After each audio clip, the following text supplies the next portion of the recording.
안녕하세요. 자석호 작가입니다. 자석호 작가와 함께하는 그 누구도 알려주지 않는 인공지능 이야기. 이번 시간은 창조에 대해서 이야기를 할 건데요. 아마 이런 말을 들어보셨을 거예요. 모방은 창조의 어머니다. 즉, 창조는 무에서 유를 창조하는 것이 아니라 기존에 있던 거를 모방을 해서 다시 새로운 걸 만드는 거예요. 즉, 기존의 것을 바탕으로 하되 그대로 뺏기는 건 아니에요. 즉, 우리가 말하는 컨트롤 C, 컨트롤 V 하는 게 아니라는 거죠. 여기에서 지금의 인공지능 그리고 인간의 차이가 나는데요. 인공지능이 소설을 쓰고 그림을 그리고 음악을 작곡한다. 하지만 뭐죠? 기존에 빅데이터에 있는 것을 바탕으로 해요. 그걸 어디서 조금씩 끌어와서 짜깁기를 한다는 거지 이걸 바탕으로 새로운 걸 만들어내지는 못해요.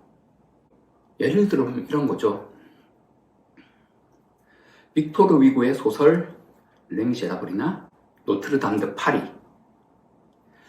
이걸 베이스로 해서 뮤지컬을 만들었잖아요. 뮤지컬도 유명하잖아요. 왜냐면 이거 이전까지는 이런 뮤지컬이 없었어요. 그런데 레미제라블은 조금 오래됐고 노트르담 드 파리는 1998년이에요. 이런 것처럼 이 내용을 바탕으로 새롭게 뮤지컬을 만들 수도 있는 게 인간이고 이게 바로 창조라는 거예요.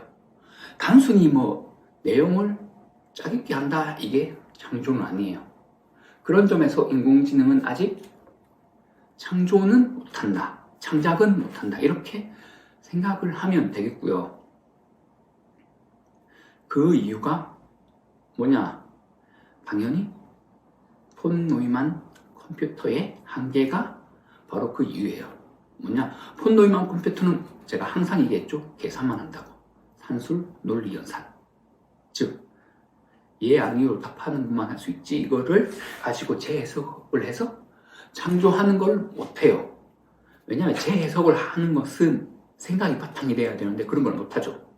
우리가 예를 들어 얼마 전에 방송되었던 1954년 스위스 월드컵 때 우리나라가 어떻게 본선 진출했고 그 본선 결과 있잖아요. 헝가리의 9대0, 터키의 7대0 진 것만 보면 진짜 이거 안 출전하느니만 못하다 이렇게 생각을 할 수도 있겠죠.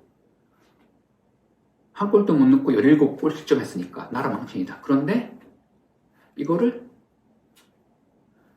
다시 한번 생각해보면 어떻죠? 1954년이면 그 최종 예선을 했을 때가 3월이에요. 1954년 3월이면 전쟁 끝난 지 얼마 안 됐잖아요.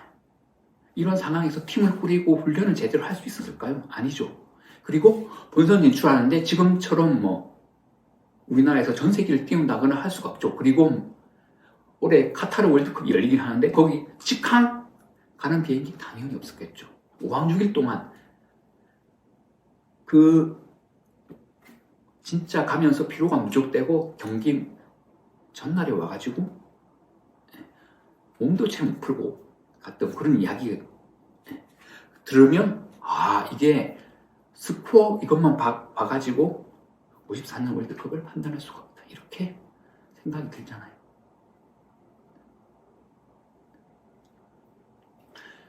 쉽게 말해서 전쟁 끝난 지 얼마 안 된 나라가 뭐가 있겠어요. 이런 것처럼 이걸 제가 왜 말하냐고 하면 여기 TV 프로그램을 했잖아. 이거를 이전에는 이런 걸 해줬을까요? 디테일하게? 비슷하기는 하겠지만 패널끼리 주고받고 하는 그런 이야기는 안 했을 거예요. 이런 것처럼